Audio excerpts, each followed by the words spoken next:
अजीब तरह से गुजर रही है जिंदगी। सोचा कुछ, किया कुछ, हुआ कुछ और मिला कुछ। वक्त के साथ साथ बहुत कुछ बदल जाता है। लोग भी, रास्ते भी, एहसास भी और कभी कभी हम खुद भी। इस छोटी सी जिंदगी में बहुत ही बड़ा सबक मिला है। रिश्ते सभी से रखो, पर उम्मीद कभी किसी से मत रखना, क्योंकि धोखे ऐसे ही नहीं मिलते। लोगों का भला भी करना पड़ता है। इसलिए तो कहा जाता है कि चेहरे की हंसी से अपने कष्टों को छुपाओ। बहुत कुछ बोलो, पर अपना राज कभी किसी को मत बताओ। ये दुनिया का एक कड़वा सच है कि अमीर इंसान अपना पैसा अमीर बनने में लगा देता है, इसलिए वो अमीर बन जाता है, और गरीब इंसान अपना पैसा अमीर दिखने में लगा देता है, इसलिए वो गरीब ही रह जाता है। कड़वा है लेकिन सत्य है। जब बात किसी की अच्छाई की होती है तो सब खामोश रहते हैं, लेकिन जब बात किसी की बुराई की होती है तो गूंगे भी बोल पड़ते हैं। अपने किए गए 100 गुनाहों पर पर्दा डालकर हर इंसान कहता है कि जमाना बहुत खराब है। अगर कोई इंसान जिस पर आप सबसे ज्यादा भरोसा करते हैं वह आपको धोखा दे या मदद करने के समय पलट जाए, तो यह मत सोचना कि वो इंसान बदल गया, बल्कि ये सोचना कि आज उसका नकाब उतर गया। लोगों का क्या है, उनका तो काम ही है कुछ ना कुछ कहना। सिर उठाकर चलोगे तो कहेंगे कि अकड़ कर चलता है, और जब सिर झुकाकर चलोगे तो कहेंगे कि किसी की तरफ देखता भी नहीं है। इसलिए ऐसे लोगों का फिक्र मत करो, बल्कि वो करो जो आपकी मन की आवाज कहती है। जन्म लेते समय तो हर बच्चा रोता है, लेकिन वही बच्चा समय आने पर हंसता है, मुस्कुराता है। ठीक ऐसे ही आज हमारे जीवन में दुख होंगे, परेशानियां होंगी, मुसीबतें भी होंगी, लेकिन याद रखिए आने वाले समय पर खुशियां आपके जीवन में अपने आप आ जाएंगी और आप फिर से मुस्कुराएंगे। आप हाथ की लकीरों का खेल समझ जाइए। लकीरें आपकी मुट्ठी में है, आपके काबू में है। अगर कोई आपके हाथ की लकीरें देखकर आपका भविष्य बताता है तो इसका मतलब ये नहीं है कि वह आपका भविष्य देख सकता है, बल्कि वह तो यह कहना चाहता है कि तुम्हारा भविष्य तुम्हारे हाथों में है। लेकिन लोग इस बात का गलत मतलब समझ लेते हैं। लोग असल बात को समझ ही नहीं पाते, और जो लोग ये बात समझ नहीं पाते उन्हें वक्त और जमाना ये बात अच्छे से समझा देता है। श्री कृष्ण कहते हैं सभी के जीवन में अलग अलग परेशानियां रहती है। जो लोग धैर्य के साथ इनका सामना करते हुए आगे बढ़ते रहते हैं वो जीवन में सुख शांति प्राप्त कर लेते हैं, और जो लोग धैर्य खो देते हैं उनके सामने और भी ज्यादा समस्याएं बढ़ने लगती हैं। जीवन घटनाओं का चक्र है। यदि बुरी घटनाओं के चक्र में आप फंसे हैं तो उससे निकलना बहुत मुश्किल होता है। यदि आपकी तोंद निकल गई है तो उसे अंदर करना उतना ही मुश्किल है जितना कि किसी संकट से बाहर निकलना।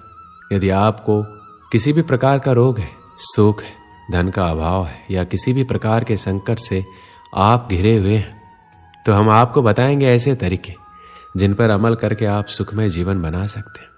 आपके दिमाग में चाहे बुरे विचार आते हो, उसकी फिक्र करने की जरूरत नहीं है। आप बस एक काम कीजिए, वह यह है कि सुबह उठते ही आप एक अच्छा विचार सोचें या एक अच्छा वाक्य खुद से बोलने के लिए तैयार रखें।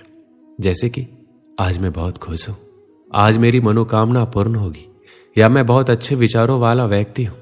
आप कोई सा भी सुविचार सोच सकते हैं। प्रतिदिन यदि आप सुबह उठते ही खुद से कोई अच्छा कमिटमेंट करते रहे तो यह अभ्यास आपके जीवन को बदलने के लिए कुछ दिनों बाद सक्रिय होने लगेगा।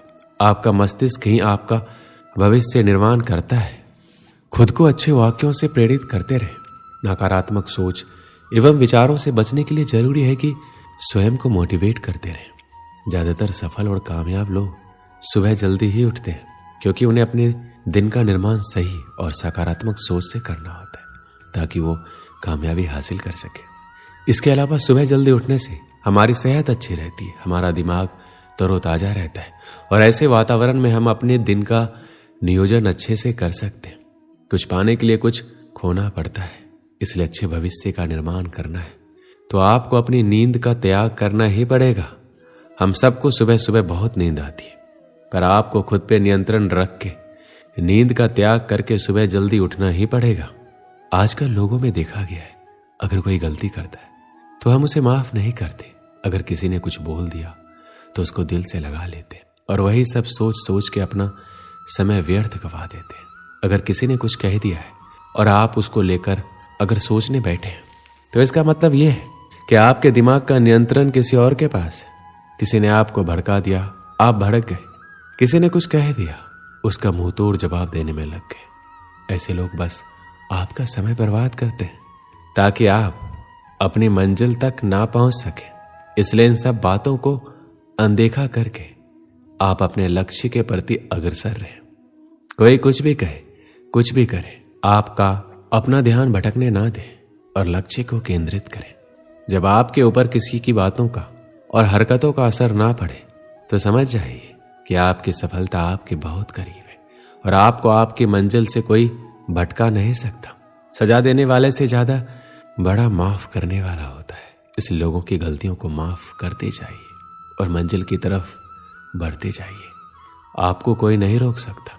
श्री कृष्ण कहते हैं, अगर आप चाहते हैं आप खुश रहें तो कभी किसी से कोई उम्मीद मत रखिए, क्योंकि उम्मीद रखने से आपको तकलीफ ही होगी। परेशान रहना, उदास रहना, गुस्सा करना, लड़ाई करना, चीखना, चिल्लाना किसी समस्या का समाधान नहीं है। इसीलिए जीवन की परेशानी को भूल के हर समस्या का समाधान करते जाइए। कहते हैं जहां समस्याएं उत्पन्न होती है समाधान भी वहीं होता है। अगर आपकी खुशियां दूसरों पर निर्भर है तो आपको पीड़ा सहन करना होगा। ये 100% सच है। आपकी खुशियां आपकी जिम्मेदारी है, ना किसी और की। मृत्यु जीवन की दुखद घटना नहीं है, बल्कि अपने अंदर से सीखने की इच्छा को मार देना दुखद है। इसलिए आपको जो पसंद हो वही कीजिए, जिस काम में आपकी दिलचस्पी हो। आपका जीवन बनना और बिगड़ना आपके अपने हाथ में है। जैसे एक एक बूंद से मिलकर सागर बनता है, ऐसे ही एक एक अच्छी आदत से मिलकर इंसान के चरित्र का निर्माण होता है। श्री कृष्ण कहते हैं, बदलाव जीवन का नियम है, इसलिए कभी भी बदलाव से घबराए नहीं। बदलाव से घबराने वाले लोग अपनी सफलता के रास्ते खुद ही बंद कर लेते हैं। अपने जीवन के बदलाव को स्वीकार करें। ऐसा नहीं करेंगे तो आप कभी सफल नहीं हो पाएंगे। कुछ पाने के लिए आपको खुद में बदलाव लाना ही पड़ता है और उसे स्वीकार भी करना होता है। बिना बदलाव के आप वो सब कुछ नहीं पा सकते जो आपका लक्ष्य है, जो आप कर सकते हैं। आपके लक्ष्य की राह में कोई बदलाव आएंगे तो आप उस बदलाव के लिए खुद को तैयार रखें। अपनी आरामदायक स्थिति से बाहर निकले और ऐसे काम भी करें जिनको करने से आप डरते हैं। तभी आपका डर दूर होगा और आप अपनी जिंदगी के बदलाव को स्वीकार कर पाएंगे। प्रकृति का नियम ही बदलाव है, इसलिए अपने आप को हर बदलाव के लिए तैयार रखें। एक समय की बात है, एक पिता अपने छोटे बेटे की बुरी आदतों से परेशान था। वह कई बार अपने बेटे को समझा चुका था, लेकिन बच्चा हर बार यही कहता था कि वह जब बड़ा होगा तो सारी बुरी आदतें छोड़ देगा। कुछ दिन बाद गांव में एक संत आए। संत बहुत ही सरल स्वभाव और विद्वान थे। संत से जो भी मिलने आता था वह उससे आसानी से मिल लेते थे और उनकी समस्याओं का निराकरण करते थे। जब पिता को संत के बारे में पता चला तो वह भी उनसे मिलने पहुंचा और अपने बेटे की समस्या बताई। संत ने पिता से कहा, कल तुम अपने बेटे को मेरे बगीचे में भेजना। अगले दिन पिता ने अपने बेटे को संत के पास बताए गए बाग में भेज दिया। बच्चे ने संत को प्रणाम किया और दोनों बाग में टहलने लगे। कुछ देर बाद संत ने बच्चे को एक छोटा सा पौधा दिखाया और पूछा, क्या तुम इसे उखाड़ सकते हो? बच्चे ने कहा, यह कौन सी बड़ी बात है, मैं अभी उखाड़ देता हूं। और बच्चे ने पौधा उखाड़ दिया। थोड़ी देर बाद संत ने बच्चे को थोड़ा सा बड़ा पौधा दिखाया, उसे उखाड़ने के लिए बोला। बच्चा खुश हो गया, उसे यह सब एक खेल की तरह लग रहा था। बच्चे ने पौधे को उखाड़ना शुरू किया। उसे थोड़ी ज्यादा ताकत लगानी पड़ी, लेकिन उसने पौधा उखाड़ दिया। इसके बाद संत ने बच्चे को एक पेड़ दिखाया और कहा कि इसे उखाड़ दो। बच्चे ने पेड़ का तना पकड़ा, लेकिन उसे हिला भी नहीं सका। बच्चे ने कहा, इस पेड़ को उखाड़ना असंभव है। संत ने बच्चे से कहा, ठीक इसी तरह बुरी आदतों को जितना जल्दी छोड़ दो उतना ही अच्छा रहेगा। जब बुरी आदतें नई होती है तो उसे छोड़ना आसान होता है, लेकिन आदतें जैसे पुरानी होती जाएगी उन्हें छोड़ पाना मुश्किल हो जाएगा। बुरी आदतों के कारण जीवन में दुख बढ़ता है, इसलिए आज ही बुरी आदतों को छोड़ दो।